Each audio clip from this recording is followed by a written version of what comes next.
All right, this may be a sensitive topic for some, but I want to discuss marriage, okay?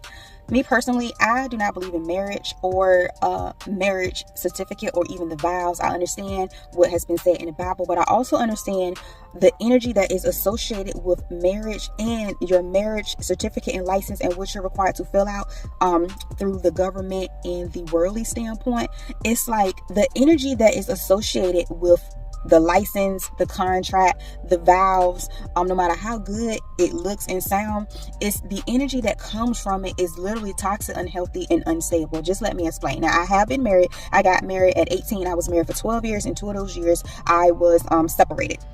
Okay. But it just seems like even just the term marriage, and when you go through it, it's a high percentage in divorce rates. People get married for superficial reasons, whether it is peer pressure, the glam, money, a fairy tale that you had ever since you was a child. You always just wanted to be married, or control, codependency, or just many different reasons. That's just what's at the top of my mind. Now, what I do believe in is having a divine, sacred union between you and the person that you have been guided towards, aligned with, and you probably have like some type of soul contract meant to be fulfilled this lifetime, where you do come together in a union, your own union, under the Most High, the universe, your angels, your ancestors, whatever term that you want to use. And it's more sacred and it's very spiritual, where you still do the same things that you would do in a marriage, but you don't have that government contract, if that makes sense. You know, the contract that you have with one another is a spiritual contract, is a spiritual union, and your covenant is spiritual. You're going to bring to birth something that you both were meant to create.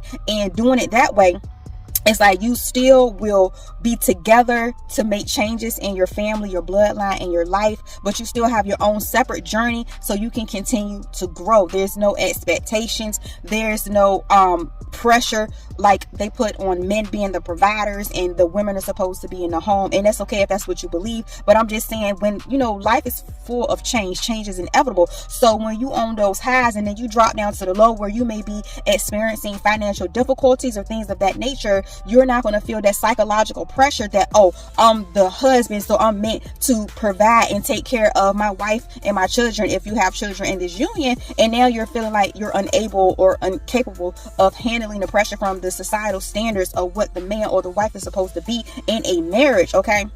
Which I feel like creates a lot of the other things that lead to marriage, which is going to be abuse, any type of abuse or adultery and things of that nature. Okay. So it's like marriage, it has expectations, and I'm not saying this is it for everyone, because there have been some people that I've seen, that I've known, and they have beautiful marriages through the highs and through the lows, and it's beautiful. Okay. But I'm just saying overall, just my perspective, just marriage. It's like when people get married and they exchange those vows and they sign that government marriage license contract, it's like you become property of the system and property in your marriage, whether it's the husband or the wife becoming property. And then you have these expectations, right? And then they do the honeymoon phase. I don't know who made that, but why can't the honeymoon phase be the entire marriage throughout the entire union, versus they say the honeymoon phase is over? I think they say either 2 years or 5 years or whatever, then the honeymoon phase is over. And then, you know, it's just so many different stereotypes that's associated with marriage and just the term of it,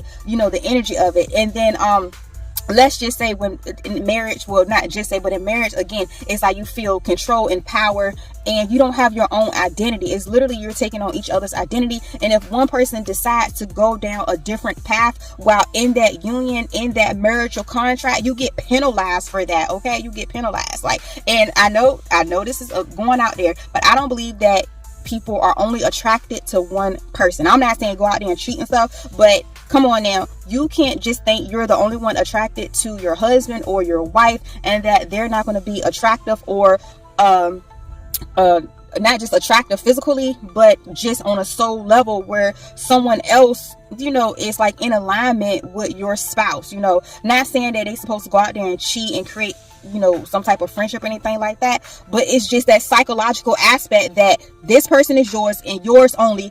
You belong to them, nothing else outside of that. And then that's where the insecurities come from. That's where the checking the phones, and when they start acting different, not saying people don't be doing shady stuff or whatever, but you know what I'm saying. And then that energetic whole, like, you feel like, okay, you in this marital contract and you want to seem a certain way to people out in the world. And so if you don't want to be with that person anymore, you are afraid of what people are going to think if you get a divorce or whatever. You know what I'm saying? Because me, I didn't believe in divorce either. You know what I mean? And that's why I stayed where I was for so long, because I was also afraid of what people would think, what God would think, and just being ridiculed or it not being the right thing or whatever. So yeah. But anyways, what I'm just saying is that, yeah, marriage is very superficial. It's like expectations. People get married for the wrong reasons. Okay. They think it's love, but it's probably lust. It might be money, a physical attraction. It may be just for a security, or just maybe, I don't know, y'all tell me, or whatever. But I do believe in having a spiritual union with someone where you cross paths and you still go through the courting phase, and it's just genuine, it's organic, and it's from the divine. And when it's from the divine and from the Most High, and the universe has brought you together, it's one of those things where you shouldn't need a government contract to depict that you can be with this person or you shouldn't be with this person. Okay, so it's just the energy that's associated with marriage. Maybe we just need to change the term of it, but that's just my belief. I don't believe in marriage. I believe that marriage is very toxic, just determine how it is in the world, and that it changes people's psychological aspect of being in a relationship, which eventually does lead to divorce. If y'all go do the research, divorce rates are very high.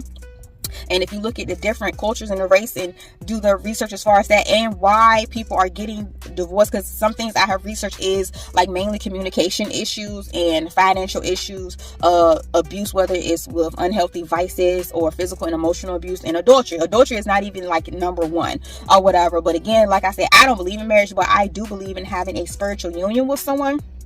And I bring this up because, as a whole in our community, that we do need to start having stronger foundations and connections, and to start being intentional with these covenants that you are creating, so we do not continue to have these single parent households, these divided households, domestic violence and things of that sort, where you are unhealed or you haven't done any work on yourself, and now you've attracted this person that's pretty much on the same frequency as you, and now y'all bring children into this situation, and now children have trauma and karma that they have to get through, and they might not get through it, and then they end up passing that on to their children, and the cycle continues to repeat or whatever.